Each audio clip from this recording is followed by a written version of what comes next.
Ja, hallo Leute und herzlich willkommen auf unserem Kanal. Heute geht's wieder los. Wir sind hier schon mitten im Urwald und auf der Suche nach alten Festungen und Bunkeranlagen aus dem Ersten Weltkrieg, und zwar von den Deutschen. Und ja, wenn ihr hier mal seht, hier ist ein Wald aus Stacheldraht und Pfählen. Ich weiß jetzt nicht mehr die genaue Bezeichnung für diese Pfähle. Die sind auch, wenn man hier guckt, richtig extrem angeschrägt und hier überall mit Stacheldraht verbunden. Da oben ist Melanie.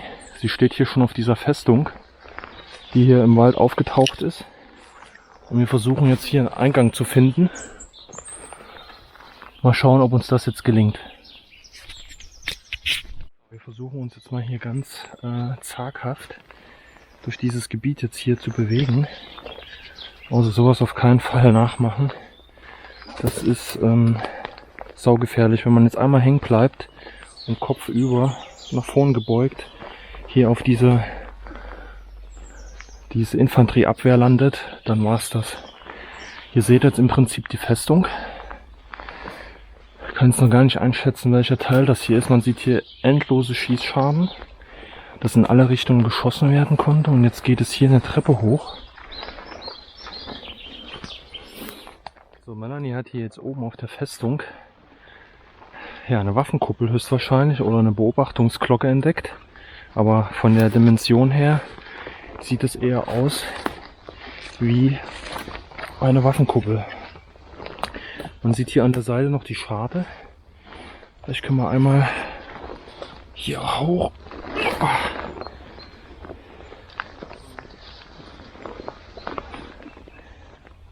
Ja. So, jetzt sind wir hier in der Festung drin. Wir sind jetzt hier praktisch durch diesen Durchbruch hier an der Seite. Da war auch früher mal eine Panzertür. Und man sieht hier auch schon diese schönen Rahmen hier an den Seiten. Das war bestimmt teilweise mal hier auch zum Teil schön bemalt. Ne? Hier hat man jetzt hier nochmal die zweite Tür. Zweite Panzertür, und jetzt geht es hier rein. Hier oben ist wieder so mit Blechen ausgekleidet. Hier sieht man jetzt einzelne Schießscharten. Und hier kommen wir praktisch in den ersten Vorraum. Und hier sind wirklich überall Schießscharten. Hier ein Teil der Belüftungsanlage.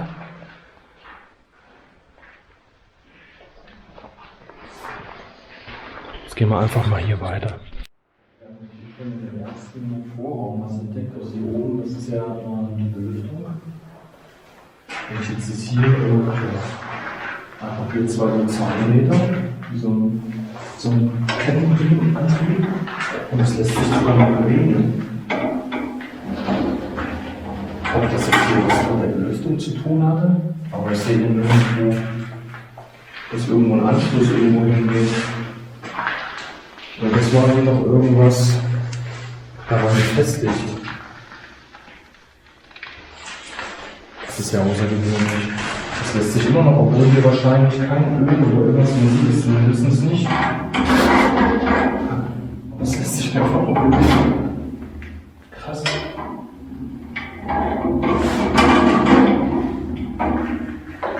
Wahnsinn. Das ist alles verrostet.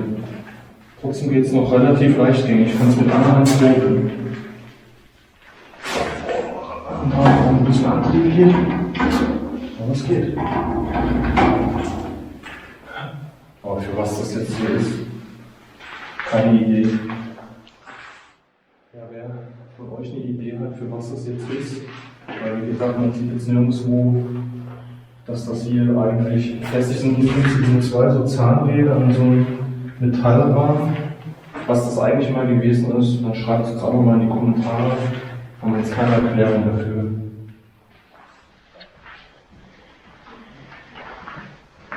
Zum Teil wurden hier Holztüren verbaut, so wie das aussieht. Und hier ist ein Wassertank. Jo, genau. Hier ist ein Wassertank und ein Waschbecken angebracht gewesen. Der ist aber hier aus Beton. Aha. ist aus Beton.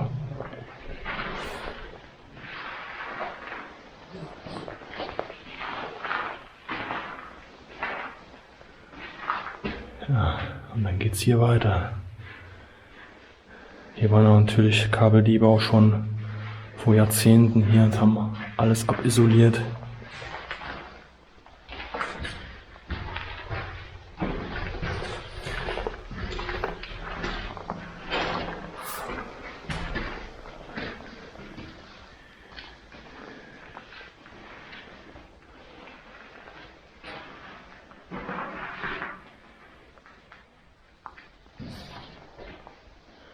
Ja, weiterer Vorraum. Jetzt geht's da weiter, da sehe ich schon eine Leiter. Und es geht hier rein.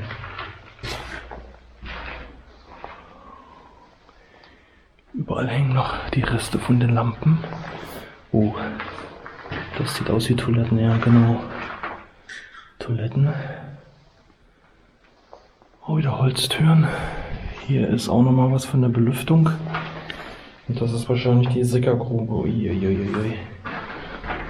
Mal aufpassen, dass wir hier nicht reinfallen. Ja, hier ist es jetzt brutal, Leute. Wir haben hier den Aufzug gefunden in der Anlage. Man sieht hier noch die Elektrizität. Hier gab es Schalter, um den Fahrstuhl hoch und runter zu fahren, den Aufzug. Ja, und wir können jetzt mal hier gucken. Eieiei. Es gibt auf jeden Fall hier eine Leiter, die könnte man runterklettern. Aber da gibt es auch keine Sicherung irgendwie. Es gibt hier keine Treppe, das heißt, die sind entweder halt über diese Leiter, wenn der Aufzug nicht ging. Oder ja klar, halt den Aufzug selbst. Also die Anlage geht hier auf jeden Fall noch einige Etagen nach unten. Tja. Und hier geht's zu dem Turm hier oben, zu der Kuppel, wo wir oben gerade standen. Das ist die Waffenkuppel.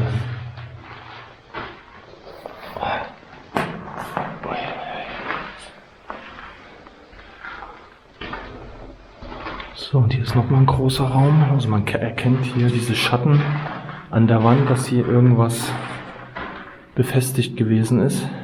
Das ist natürlich jetzt alles schon längst abmontiert. Hier unten ist einfach nur noch eine Rostschicht, ein bisschen Holz. Hier oben sind auch, ja, das sieht so ein bisschen aus wie Telefonträte, dass hier vielleicht der Kommunikationsbereich auch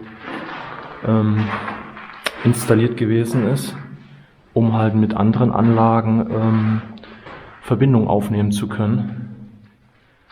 Deshalb vielleicht auch die Durchreiche, um irgendwelche Befehle auszugeben, die von hier aus vergeben werden konnten. Aber der Schacht jetzt schon heftig.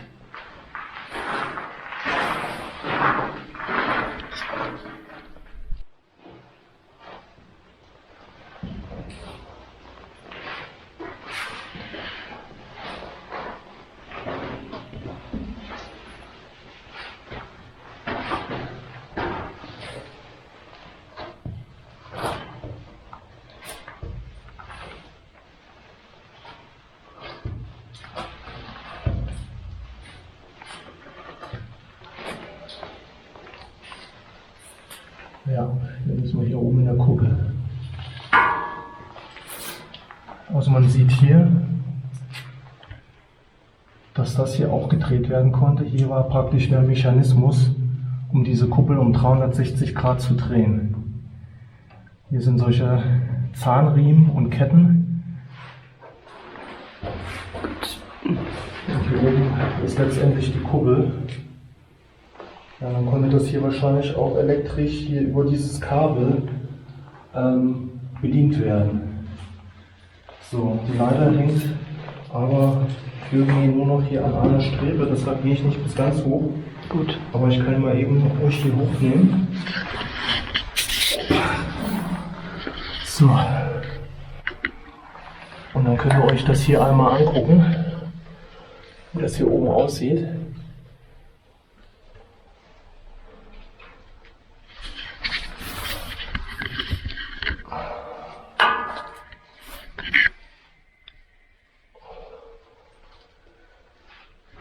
So, und hier, wie gesagt, seht ihr im Prinzip diesen Mechanismus mit den Zahnriemen und den Ketten, wie das Ganze letztendlich bedient wurde. Und hier hinten ist ein Kabel, außer wurde das Ganze noch elektrisch gemacht. Ich denke mal, also ich weiß jetzt nicht, ob ihr es erkennen könnt, aber hier sieht man noch ganz schemenhaft den Schatten von Telefon, würde ich meinen. Also haben wir hier recht gehabt, dass hier eine Kommunikationsanlage drin war. Auch hier steht irgendwie noch was, wenn wir was erkennen können. Ich kann da noch On lesen, vielleicht steht hier auch nochmal Telefon. Das waren hier irgendwie nochmal so zwei Kommunikationsbereiche.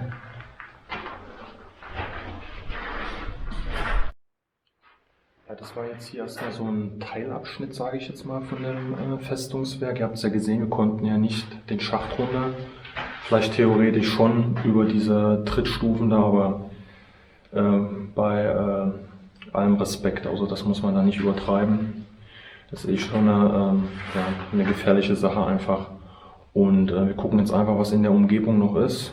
Wir haben da noch ein paar Spots, was jetzt hier zu der Anlage gehört. Und die schauen wir uns einfach jetzt gleich nochmal an. Bis gleich. So, hier seht ihr jetzt nochmal den Graben und die Anlage von außen. Auch da alles mit Stacheldraht hier oben.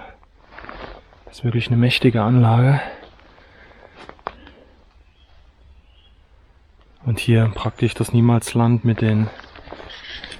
Ich komme jetzt wirklich gerade nicht drauf, aber ich werde es einblenden, wie diese Infanterieabwehr Sperre, sage ich jetzt mal, heißen. Ich hatte mal den Namen dafür. Ich komme jetzt aber gerade nicht drauf. Aber ich werde es euch einblenden. Ja, und das war alles voll Stacheldraht. Unmöglich hier als Infanterist dieser Anlage überhaupt wirklich nahe zu kommen. Das zieht sich hier durch den ganzen Abschnitt bis da hinten hin. Ein Fehltritt, einmal gestolpert und man landet volle Granate hier auf diese Infanterieabwehr. Das ist schon Wahnsinn. Wir haben jetzt einen weiteren Bereich von dem Niemalsland hier durchquert und kommen jetzt hier auch an der Stellung an, die schon so abgesackt ist. Hier in diesem Hügel, also wir sind hier mitten in so einem, ja, wie so einem kleinen Canyon, wo die Anlage scheinbar hier drüben installiert wurde. Vielleicht haben wir jetzt Glück und auf der anderen Seite ist jetzt hier was zu sehen.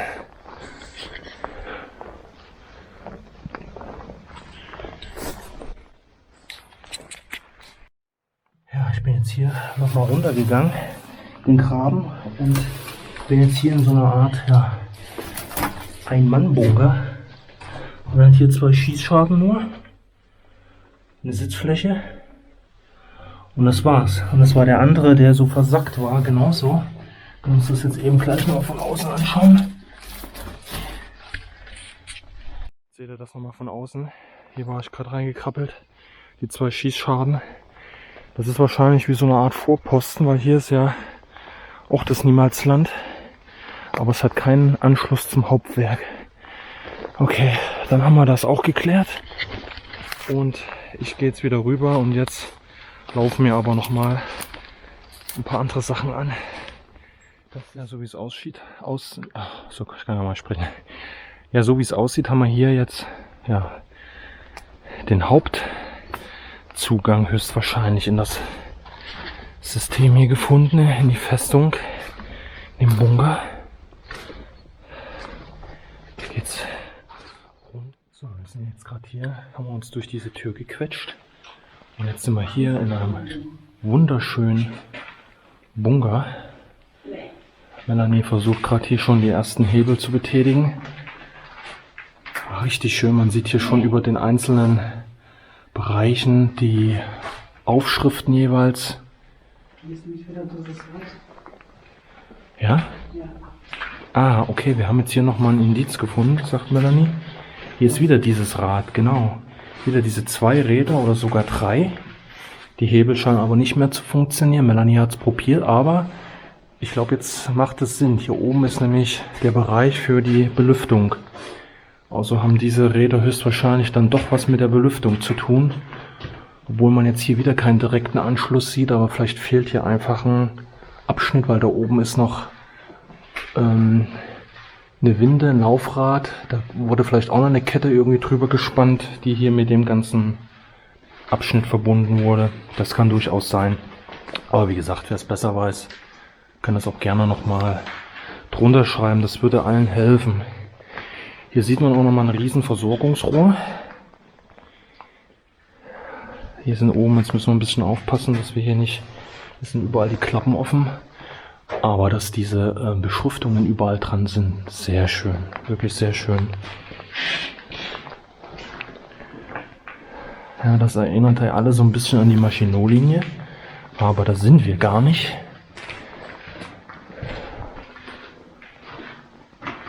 Hier geht es scheinbar schon zu Gefechtsabschnitten, zu Gefechtstürmen. Da steht Munition. Interessant ist auch, dass der erste Abschnitt des Wortes groß geschrieben ist und dann seht ihr ganz hinten, ganz klein noch den Rest. Also Munition bis Munit groß geschrieben und Ions klein geschrieben. Das ist auch merkwürdig. Da hinten ist auch die erste deutsche Schrift. Weil das ist eigentlich auch eine deutsche Festung gewesen. Ein deutscher Bunker. Atelier. Wir haben auch hier wieder alte Holztüren. Also keine Stahltüren, die hier nochmal irgendwie verbaut wurden.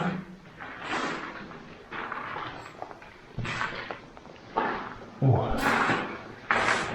Hier ist irgendeine Seilwinde. Und hier ist...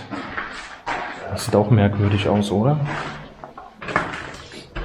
Ja, hier ist so eine Art Form drin. Das sieht irgendwie verdächtig aus, als ob man hier zum Beispiel Geschosse, Granaten reinstellen konnte, die vielleicht mit diesem Aufzug nach oben und unten befördert werden konnten. Also ich weiß es jetzt nicht mit Sicherheit, aber das ist die erste Intention, die ich habe, wenn ich das hier sehe. Wenn man mal da hochguckt, ja, dann sieht man auch, höchstwahrscheinlich wird es in irgendeinem Gefechtsbereich hochgezogen.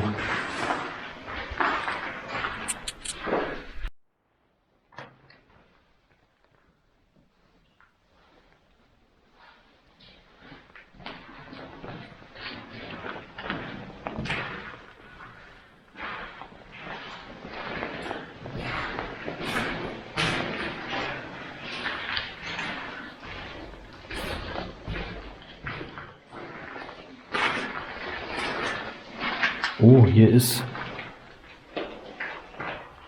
nochmal eine große Aufschrift. BPST West Ost 10 cm Batterie Ost Stützpunkt Arsenal vielleicht Kännchen Artilleriekommandeur Kraftstelle Stützen kann ich nicht mehr lesen und W. Mert. Und hier geht's Couleur.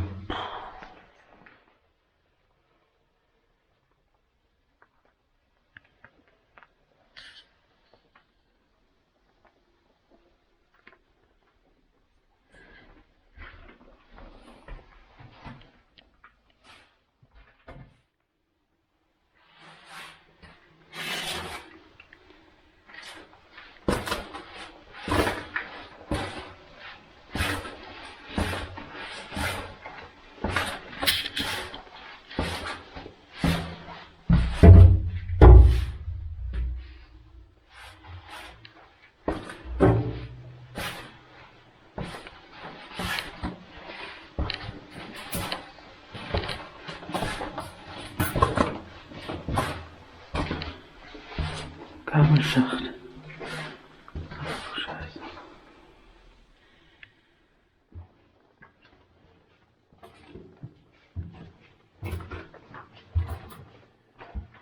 Sehen könnt, hier ist das noch ein sehr langer Weg. Wir sind jetzt hier um die Kurve gekommen. Es ist echt brutal gerade. Also wir sind hier wirklich schon wieder in einem richtigen Labyrinth. Man sieht das Ende nicht, obwohl die Lampen so stark sind noch. Melanie macht gerade noch, aber auch da kaum das Ende zu erkennen. Abzweigen wollen wir jetzt glaube ich nicht, ne? Jetzt wissen wir nicht, wo wir hergekommen sind. Es gibt zwar noch hier einzelne Beschriftungen, aber die können wir auch fast gar nicht mehr lesen. Wir werden jetzt erstmal hier noch versuchen bis zum Ende gehen. Wenn sich das aber jetzt nochmal extremst abzweigt und ausdehnt, werden wir glaube ich hier an der Stelle umkehren, weil wir im Hauptsystem auch noch nicht alles erkundet haben. Aber wir haben jetzt auch nicht vermutet, dass das jetzt auch wieder so eine große Geschichte hier ist.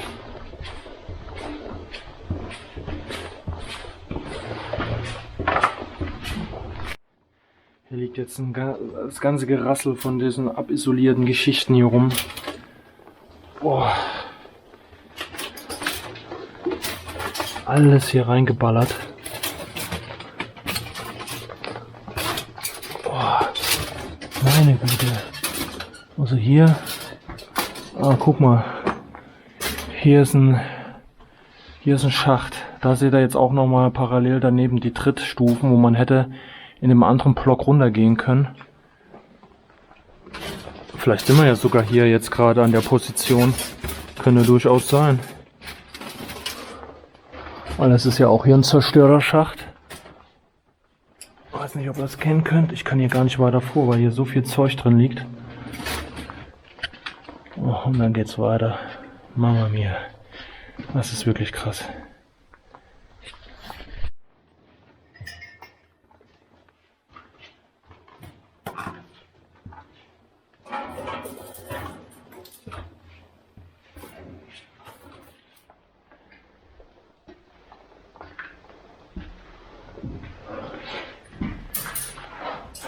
Tja, so wie das hier aussah, ist das hier mal ein riesiger Geschützturm gewesen. Da könnt ihr das erkennen. Die Riesenkuppel. Sieht bestimmt von oben auch richtig mächtig aus.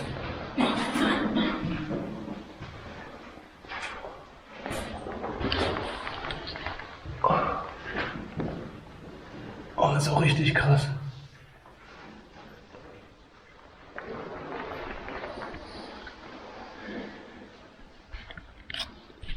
Hier ist auch nochmal interessant.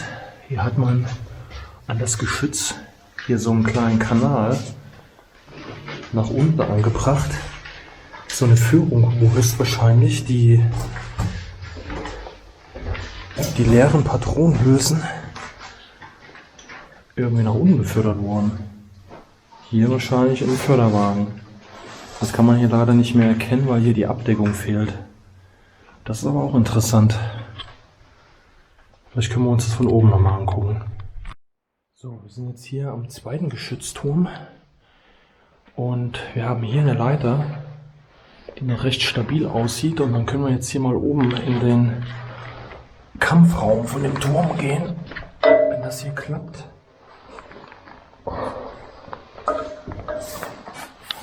Okay.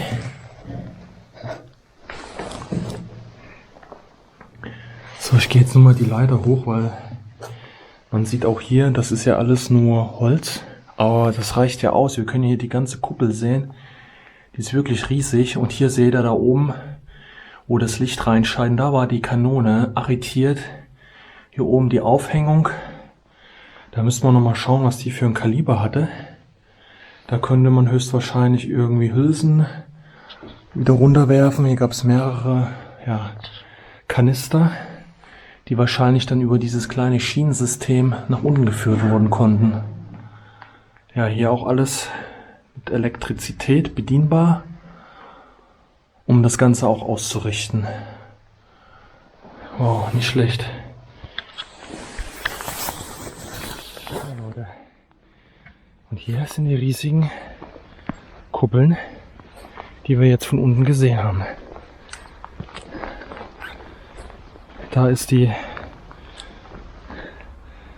Scharte, sage ich jetzt mal, wo die Kanone durchgeschaut hat.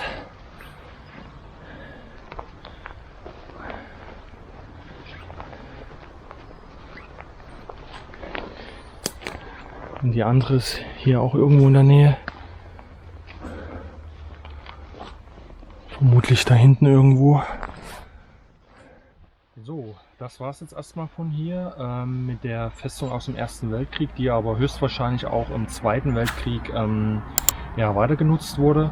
Wir werden euch auf jeden Fall in diesem Video, weil wir jetzt nicht alles auch im Detail erklären konnten und keine Falschaussagen treffen wollen, noch einige Informationen einblenden.